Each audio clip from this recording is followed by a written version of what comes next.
उस परिवारों में अभी भी थोड़ा बहुत तो प्रेशर होगा ही होगा। लेकिन ऐसे समय मैं यही कहूँगा कि पिछली बार मैंने जो मन की बात में विद्यार्थियों के से जो बातें की है उसे दोबारा सुन लीजिए। परीक्षा के समय वो बातें जरूर आपको काम आएगी। आज 26 मार्च है। 26 मार्च बांग्लादेश का स्वतंत्रता का दिवस है।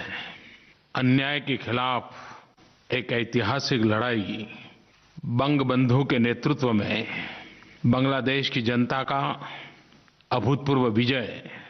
आज के इस महत्वपूर्ण दिवस पर मैं बांग्लादेश के नागरिक भाइयों बहनों को स्वतंत्रता दिवस की बहुत बहुत शुभकामनाएं देता हूं और यह कामना करता हूं कि बांग्लादेश आगे बढ़े, विकास करें।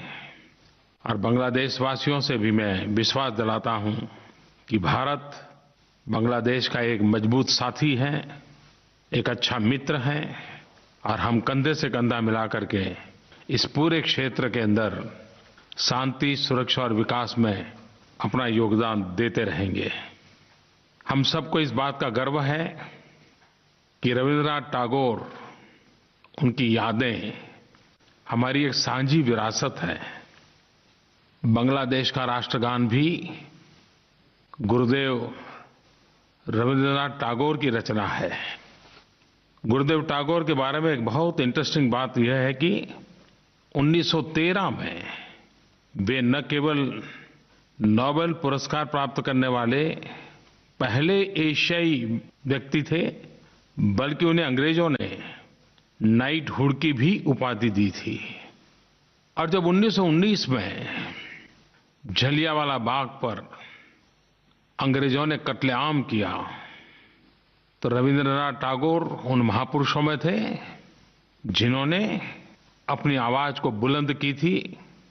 और यही कालखंड था जब 12 साल के एक बच्चे के मन पर इस घटना का गहरा प्रभाव हुआ था। किशोर अवस्था में खेत खलिहान में हंसते कूदते उस बालक को जलियांवाला बाग के नृशंस हत्याकांड ने जीवन की एक नई प्रेरणा दे दी थी। और 1919 में 12 साल का वो बालक मतलब हम सबके प्रिय, हम सबकी प्रेरणा शहीद भगत सिंह। आज से 3 दिन पूर्व 23 मार्च को भगत सिंह जी को और उनके साथी सुखदेव और राजगुरु को अंग्रेजों ने फांसी पर लटका दिया था। और हम सब जानते हैं 23 मार्च की वो घटना भगत सिंह, सुखदेव, राजगुरु के चेहरे पर मां भारती की सेवा करने का संतोष, मृत्यु का भय नहीं था। जीवन के सारे सपने मां भारती की आजादी के लिए समाहित कर दिए थे। और ये तीनों वीर आज भी हम सबकी प्रेरणा है। भगत सिंह, सुखदेव और राजगुरु के बलिदान की गाथा को हम शब्दों में अलंकृत भी नहीं कर पाएंगे। और पूरी ब्रिटिश सल्तनत इन तीनों युवकों से डरती थी। जेल में बंद थे, फांसी तय थी, लेकिन इनके साथ कैसे आगे बढ़ा जाए इसकी चिंता ब्रिटिशरों को लगी रहती थी। और तभी तो 24 मार्च को फांसी देनी थी, लेकिन 23 मार्च को ही दे दी गई थी। चोरी छिपी से किया गया था, जो आमतौर पर नहीं किया जाता। और बाद में उनके शरीर को आज के पंजाब में ला करके अंग्रेजों ने चुपचाप जला दिया था। कई वर्षों पूर्व जब पहली बार मुझे वहां जाने का मौका मिला था, उस धरती में उस प्रकार के वाइब्रेशन में अनुभव करता था। और मैं देश के नौजवानों को जरूर कहूंगा, जब भी मौका मिले तो पंजाब जब जाएं तो भगत सिंह, सुखदेव, राजगुरु, भगत सिंह की माता जी और बटुकेश्वर दत्त की समाधि के स्थान पर अवश्य जाएं। यही तो कालखंड था जब आजादी की ललक, उसकी तीव्रता, उसका व्याप बढ़ता ही चला जा रहा था। एक तरफ भगत सिंह, सुखदेव, राजगुरु जैसे वीरों ने सशस्त्र क्रांति के लिए युवकों को प्रेरणा दी थी, तो आज से ठीक 100 साल पहले 10 अप्रैल 1917 महात्मा गांधी ने चंपारण सत्याग्रह किया था। ये चंपारण सत्याग्रह की शताब्दी का वर्ष है। भारत के आजादी के आंदोलन में गांधी विचार और गांधी शैली, इसका प्रकट रूप पहली बार चंपारण में नजर आया। आजादी के पूरी आंदोलन यात्रा में ये एक टर्निंग पॉइंट था, खास करके संघर्ष के तौर तरीके की दृष्टि से। यही वो कालखंड था, चंपारण का सत्याग्रह, खेड़ा सत्याग्रह, अहमदाबाद में मिल मजदूरों की हड़ताल, और इन सब में महात्मा गांधी की विचार और कार्यशैली का गहरा प्रभाव नजर आता था। 1915 में गांधी विदेश से वापस आए और 1917 में बिहार के छोटे से गांव में जाकर के उन्होंने देश को नई प्रेरणा दी। आज हमारे मन में महात्मा गांधी की जो छवि है, उस छवि के आधार पर हम चंपारण सत्याग्रह का मूल्यांकन नहीं कर सकते हैं। कल्पना कीजिए कि एक इंसान जो 1915 में हिंदुस्तान वापस आए, सिर्फ 2 साल का कार्यकाल, न देश उनको जानता था न उनका प्रभाव था, अभी तो शुरुआत थी। उस समय उनको कितना कष्ट झेलना पड़ा होगा, कितनी मेहनत करनी पड़ी होगी, इसका हम अंदाज कर सकते हैं। और चंपारण सत्याग्रह ऐसा था कि जिसमें महात्मा गांधी के संगठन कौशल्य, महात्मा गांधी की भारतीय समाज के नब्ज को जानने की शक्ति, महात्मा गांधी अपने व्यवहार से अंग्रेज सल्तनत के सामने गरीब से गरीब, अनपढ़ से अनपढ़ व्यक्ति को संघर्ष के लिए संगठित करना, प्रेरित करना, संघर्ष के लिए मैदान में लाना, ये अद्भुत शक्ति के दर्शन कराता है।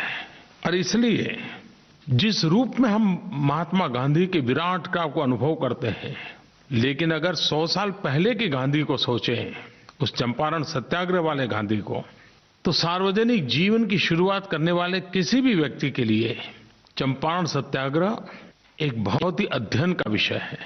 सार्वजनिक जीवन की शुरुआत कैसे की जा सकती है, खुद कितना परिश्रम करना होता है, और गांधी ने कैसे किया था, ये हम उससे सीख सकते हैं। और वो समय था, जितने बड़े बड़े दिग्गज नेताओं के हम नाम सुनते हैं, गांधी ने उस समय राजेंद्र बाबू हो, आचार्य कृपलानी जी हो, सबको गांवों में भेजा था। लोगों के साथ जुड़ करके लोग जो काम कर रहे हैं उसी को आजादी के रंग से रंग देना, इसके तरीके सिखाए थे। और अंग्रेज लोग समझ ही नहीं पाए कि गांधी का तौर तरीका क्या है। संघर्ष भी चले, सृजन भी चले, और दोनों एक साथ चले। गांधी ने जैसे एक सिक्के के 2 पहलू बना दिए थे, एक सिक्का का एक पहलू संघर्ष तो दूसरा पहलू सृजन। एक तरफ झेल भर देना तो दूसरी तरफ रचनात्मक कार्यों में अपने आप को खपा देना। एक बड़ा अद्भुत बैलेंस गांधी की कार्यशैली में था। सत्याग्रह शब्द क्या होता है, असहमति क्या हो सकती है, इतनी बड़ी सल्तनत के सामने असहयोग क्या होता है, एक पूरी नई विभावना गांधी ने शब्दों के द्वारा नहीं, एक सफल प्रयोग के द्वारा प्रस्थापित कर दी थी। आज जब देश चंपारण सत्याग्रह की शताब्दी मना रहा है, तब भारत के सामान्य मानवी की शक्ति कितनी अपार है, उस अपार शक्ति को आजादी के आंदोलन की तरह स्वराज्य से सुराज्य की यात्रा भी 125 करोड़ देशवासियों की संकल्प शक्ति, परिश्रम की पराकाष्ठा, सर्वजन हिताय सर्वजन सुखाय, इस मूल मंत्र को लेकर के देश के लिए, समाज के लिए कुछ कर गुजरने का अखंड प्रयास ही आजादी के लिए मर मिटने वाले उन महापुरुषों के सपनों को साकार करेगा। आज जब हम 21वीं सदी में जी रहे हैं, तब कौन हिंदुस्तानी ऐसा होगा जो भारत को बदलना नहीं चाहता होगा? कौन हिंदुस्तानी होगा जो देश में बदलाव के लिए हिस्सेदार बनना नहीं चाहता हो? 125 करोड़ देशवासियों की यह बदलाव की चाह, यह बदलाव का प्रयास, यही तो है जो नए भारत, न्यू इंडिया, इसकी मजबूत नींव डालेगा। न्यू इंडिया न तो कोई सरकारी कार्यक्रम है, न ही किसी राजनीतिक दल का मैनिफेस्टो है, और न ही यह कोई प्रोजेक्ट है। न्यू इंडिया 125 करोड़ देशवासियों का आह्वान है। यही भाव है कि 125 करोड़ देशवासी मिलकर के कैसा भव्य भारत बनाना चाहते हैं। 125 करोड़ देशवासियों के मन के अंदर एक आशा है, एक उमंग है, एक संकल्प है, एक चाह है। मेरे प्यारे देशवासियों, अगर हम थोड़ा सा अपनी निजी जिंदगी से हट करके संवेदना सभर नजर से समाज में चल रही गतिविधियों को देखेंगे, हमारे अगल बगल में क्या हो रहा है उसको जानने समझने का प्रयास करेंगे, तो हम हैरान हो जाएंगे कि लक्षावधि लोग निस्वार्थ भाव से अपने निजी जिम्मेवारियों के अतिरिक्त समाज के लिए, शोषित पीड़ित वंचितों के लिए, गरीबों के लिए, दुखियारों के लिए कुछ न कुछ करते हुए नजर आते हैं। और वे भी एक मुख सेवक की तरह जैसे तपस्या करते हो, साधना करते हो, वो करते रहते हैं। कई लोग होते हैं जो नित्य अस्पताल जाते हैं, मरीजों की मदद करते हैं। अनेक लोग होते हैं पता चलते ही रक्तदान के लिए दौड़ जाते हैं। अनेक लोग होते हैं कोई भूखा है तो उसके भोजन की चिंता करते हैं। हमारा देश बहुरत्ना वसुंधरा है। जन सेवा ही प्रभु सेवा, ये हमारी रगों में है। अगर एक बार हम उसको सामूहिकता के रूप में देखें, संगठित रूप में देखें, तो ये कितनी बड़ी शक्ति है। जब न्यू इंडिया की बात होती है तो उसकी आलोचना होना, विवेचना होना, भिन्न नजरिए से उसे देखना, ये बहुत स्वाभाविक है और ये लोकतंत्र में आवकार्य है। लेकिन ये बात सही है कि 125 करोड़ देशवासी अगर संकल्प करें, संकल्प को सिद्ध करने के लिए राह तय कर लें, एक के बाद एक कदम उठाते चले, तो न्यू इंडिया 125 करोड़ देशवासियों का सपना हमारी आंखों के सामने सिद्ध हो सकता है। और जरूरी नहीं कि ये सब चीजें बजट से होती है, सरकारी प्रोजेक्ट से होती है, सरकारी धन से होती है।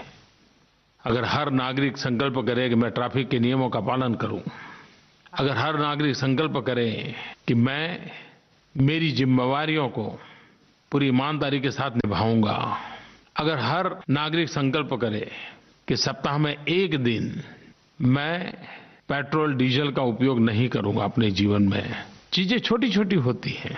आप देखिए इस देश को जो न्यू इंडिया का सपना 125 करोड़ देशवासी देख रहे हैं, वो अपनी आंखों के सामने साकार होता देख पाएंगे। कहने का तात्पर्य यही है कि हर नागरिक अपने नागरिक धर्म का पालन करे, कर्तव्य का पालन करे। यही अपने आप में न्यू इंडिया की एक अच्छी शुरुआत बन सकता है।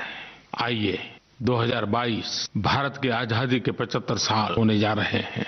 भगत सिंह, सुखदेव, राजगुरु को याद करते हैं, चंपारण के सत्याग्रह को याद करते हैं, तो क्यों न हम भी स्वराज्य से सुराज्य की इस यात्रा में अपने जीवन को अनुशासित करके, संकल्पबद्ध करके क्यों न जोड़े। मैं आपको निमंत्रण देता हूं, आइए। मेरे प्यारे देशवासियों, मैं आज आपका आभार भी व्यक्त करना चाहता हूं। पिछले कुछ महीनों में हमारे देश में एक ऐसा माहौल बना, बहुत बड़ी मात्रा में लोग डिजिटल पेमेंट, डिजिधन आंदोलन में शरीक हुए। बिना नकद कैसे लेन देन की जा सकती है, उसकी जिज्ञासा भी बढ़ी है। गरीब से गरीब भी सीखने का प्रयास कर रहा है और धीरे धीरे लोग भी बिना नकद कारोबार कैसे करना, उसकी ओर आगे बढ़ रहे हैं। डीमोनेटाइजेशन, नोटबंदी के बाद से डिजिटल पेमेंट के अलग अलग तरीकों में काफी वृद्धि देखने को मिली है। बीम ऐप, इसको प्रारंभ किए हुए भी 2-2.5 महीने का ही समय हुआ है, लेकिन अब तक करीब करीब 1.5 करोड़ लोगों ने इसे डाउनलोड किया है। मेरे प्यारे देशवासियों, काले धन, भ्रष्टाचार के खिलाफ लड़ाई को हमने आगे बढ़ाना है। 125 करोड़ देशवासी इस एक वर्ष में 2,500 करोड़ डिजिटल लेन देन का काम करने का संकल्प कर सकते हैं क्या? हमने बजट में घोषणा की है। 125 करोड़ देशवासियों के लिए ये काम अगर वो चाहें तो 1 साल का इंतजार करने की जरूरत नहीं, 6 महीने में कर सकते हैं। 2,500 करोड़ डिजिटल ट्रांजैक्शन। अगर हम स्कूल में फी भरेंगे तो कैश से नहीं भरेंगे, डिजिटल से भरेंगे। हम रेलवे में प्रवास करेंगे, विमान में प्रवास करेंगे, डिजिटल से पेमेंट करेंगे। हम दवाई खरीदेंगे, डिजिटल पेमेंट करेंगे। हम सस्ता अनाज की दुकान चलाते हैं, हम डिजिटल व्यवस्था से करेंगे। रोजमर्रा की जिंदगी में ये कर सकते हैं हम। आपको कल्पना नहीं है, लेकिन इससे आप देश की बहुत बड़ी सेवा कर सकते हैं। और काले धन, भ्रष्टाचार के खिलाफ लड़ाई के आप एक वीर सैनिक बन सकते हैं। पिछले दिनों लोक शिक्षा के लिए, लोक जागरूकता के लिए डिजिधन मेला के कई कार्यक्रम हुए। देश भर में 100 कार्यक्रम करने का संकल्प है। 80-85 कार्यक्रम हो चुके हैं। उसमें इनाम योजना भी थी। करीब 12.5 लाख लोगों ने उपभोक्ता वाला इनाम प्राप्त किया है। 70,000 लोगों ने व्यापारियों के लिए जो इनाम था वो प्राप्त हुआ है। और हर किसी ने इस काम को आगे बढ़ाने का संकल्प भी किया है। 14 अप्रैल डॉक्टर बाबा साहब आम्बेडकर की जन्म जयंती है। और बहुत पहले से जैसे तय हुआ था, 14 अप्रैल को बाबा साहब आम्बेडकर की जन्म जयंती पर इस डिजी मेला का समापन होने वाला है। 100 दिन पूरे होकर के एक आखिरी बहुत बड़ा कार्यक्रम होने वाला है। बहुत बड़ा ड्रॉ का भी उसमें प्रावधान है। मुझे विश्वास है कि बाबा साहब आम्बेडकर की जन्म जयंती के जितने भी समय अभी हमारे पास बचा है, भीम ऐप का हम प्रचार करें। नकद कम हो कैसे हो, नोटों का व्यवहार कम कैसे हो, उसमें हम अपना योगदान दें। मेरे प्यारे देशवासियों, मुझे खुशी है कि मुझे हर बार जब भी मन की बात के लिए लोगों से सुझाव मांगता हूं, अनेक अनेक प्रकार के सुझाव आते हैं। लेकिन ये मैंने देखा है कि स्वच्छता के विषय में हर बार आग्रह रहता ही रहता है। मुझे देहरादून से गायत्री नाम की एक बिटिया ने, जो कि 11वीं की छात्रा है, उसने फोन करके एक मैसेज भेजा है। आदरणीय प्रधानाचार्य प्रधानमंत्री जी, आपको मेरा सादर प्रणाम। सबसे पहले तो आपको बहुत बधाइयाँ कि आप इस चुनाव में आपने भारी मतों से विजय हासिल की है। मैं आपसे अपने मन की बात करना चाहती हूँ। मैं कहना चाहती हूँ कि लोगों को यह समझाना होगा कि स्वच्छता कितनी जरूरी है। मैं रोज उस नदी से होकर जाती हूँ जिसमें लोग बहुत सा कूड़ा करकट भी डालते हैं और नदियों को दूषित करते हैं। वह नदी रिस्पना पुल से होते हुए आती है और मेरे घर तक भी आती है। इस नदी के लिए हमने बस्तियों में जाकर रैली भी निकाली और लोगों से बातचीत भी की, परंतु उसका कुछ फायदा न हुआ। मैं आपसे ये कहना चाहती हूँ कि अपनी एक टीम भेजकर या फिर न्यूज़पेपर के माध्यम से इस बात को उजागर किया जाए। धन्यवाद। देखिए भाइयों बहनों, 11वीं कक्षा की एक बेटी के कितनी पीड़ा है। उस नदी में कूड़ा कचरा देख करके उसको कितना गुस्सा आ रहा है। मैं इसे अच्छी निशानी मानता हूँ। मैं यही तो चाहता हूँ, 125 करोड़ देशवासियों के मन में गंदगी के प्रति गुस्सा पैदा हो। एक बार गुस्सा पैदा होगा, नाराजगी पैदा होगी, उसके प्रति रोष पैदा होगा, हम ही गंदगी के खिलाफ कुछ न कुछ करने लग जाएंगे।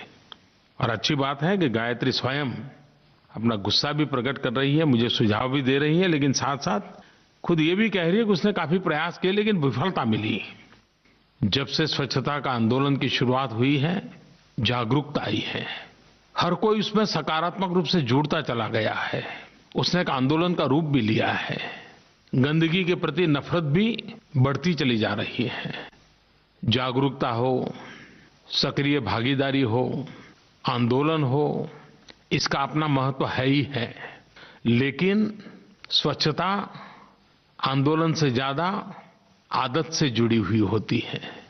यह आंदोलन आदत बदलने का आंदोलन है। यह आंदोलन स्वच्छता की आदत पैदा करने का आंदोलन है। आंदोलन सामूहिक रूप से हो सकता है। काम कठिन है लेकिन करना है। मुझे विश्वास है कि देश की नई पीढ़ी में, बालकों में, विद्यार्थियों में, युवकों में ये जो भाव जगा है, ये अपने आप में अच्छे परिणाम की संकेत देता है। आज के मेरी मन की बात में गायत्री की बात जो भी सुन रहे हैं, मैं सारे देशवासियों को कहूंगा कि गायत्री का संदेश हम सबके लिए संदेश बनना चाहिए।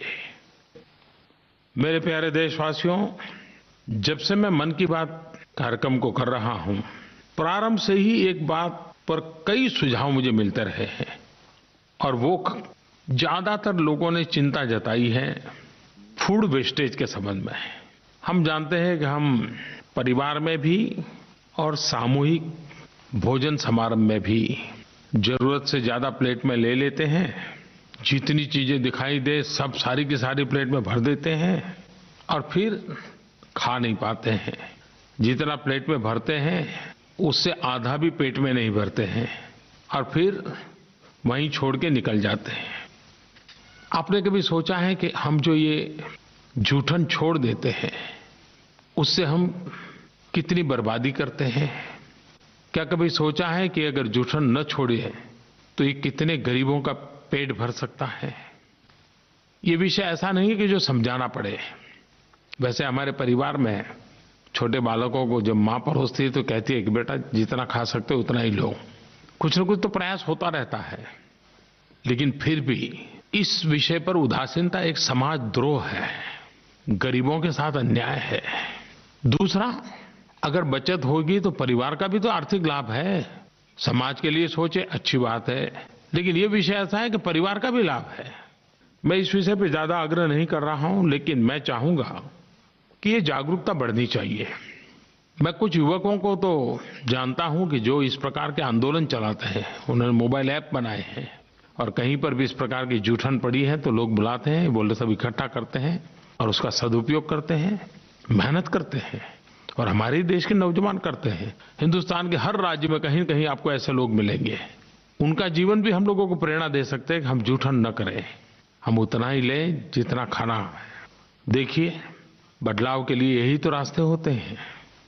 और जो लोग शरीर स्वास्थ्य के संबंध में जागरूक होते हैं वो तो हमेशा कहते हैं पेट भी थोड़ा खाली रखो, प्लेट भी थोड़ी खाली रखो। और जब स्वास्थ्य की बात आई है तो 7 अप्रैल को विश्व स्वास्थ्य दिवस है, वर्ल्ड हेल्थ डे। संयुक्त राष्ट्र ने 2030 तक यूनिवर्सल हेल्थ कवरेज यानी कि सबको स्वास्थ्य का लक्ष्य तय किया है। इस बार यूनाइटेड नेशन ने 7 अप्रैल विश्व स्वास्थ्य दिवस पर डिप्रेशन विषय पर फोकस किया है। डिप्रेशन ये इस बार की उनकी थीम है। हम लोग भी डिप्रेशन शब्द से परिचित हैं, लेकिन अगर शाब्दिक अर्थ करना है तो कुछ लोग उसको अवसाद भी कहते हैं। एक अनुमान है कि दुनिया के अंदर 35 करोड़ से ज्यादा लोग मानसिक रूप से डिप्रेशन से पीड़ित है। मुसीबत ये है कि हमारे अगल बगल में भी इस बात को हम समझ नहीं पाते हैं और शायद इस विषय में खुल करके बात करने में हम संकोच भी करते हैं। जो स्वयं डिप्रेशन महसूस करता है वो भी कुछ बोलता नहीं, क्योंकि वो थोड़ी शर्मिंदगी महसूस करता है। मैं देशवासियों से कहना चाहूंगा कि डिप्रेशन ऐसा नहीं है कि उससे मुक्ति नहीं मिल सकती है। एक मनोवैज्ञानिक माहौल पैदा करना होता है और उसकी शुरुआत होती है, पहला मंत्र है डिप्रेशन के सप्रेशन के बजाय इसके एक्सप्रेशन की जरूरत है। अपने साथियों के बीच, मित्रों के बीच, माँ बाप के बीच, भाइयों के बीच, टीचर के साथ खुल करके कहिए आपको क्या हो रहा है। कभी कभी अकेलापन, खास करके हॉस्टल में रहने वाले बच्चों को तकलीफ ज्यादा हो जाती है। हमारे देश का सौभाग्य रहा कि हम लोग संयुक्त परिवार में पले बढ़े हैं, विशाल परिवार होता है, मेलजोल रहती है और उसके कारण डिप्रेशन की संभावनाएं खत्म हो जाती हैं। लेकिन फिर भी मैं माँ बाप को कहना चाहूंगा कि आपने कभी देखा है कि आपका बेटा या बेटी या परिवार का कोई भी सदस्य, पहले जब आप खाना खाते थे सब लोग साथ खाते थे, लेकिन एक परिवार का व्यक्ति वो कहता है नहीं मैं बाद में खाऊंगा, वो टेबल पे नहीं आता है। घर में सब लोग कहीं बाहर जा रहे हैं तो कहता है नहीं मुझे आज नहीं आना है, अकेला रहना पसंद करता है। आपका कभी ध्यान गया कि ऐसा क्यों करता है? आप जरूर मानिए कि वो डिप्रेशन की दिशा का पहला कदम है। अगर वो आपसे समूह में रहना पसंद नहीं करता है, अकेला एक कोने में चला जा रहा है, तो प्रयत्नपूर्वक देखिए कि ऐसा न होने दे। उसके साथ खुल करके जो बात करते हैं ऐसे लोगों के साथ उसको बीच रहने का अवसर दीजिए।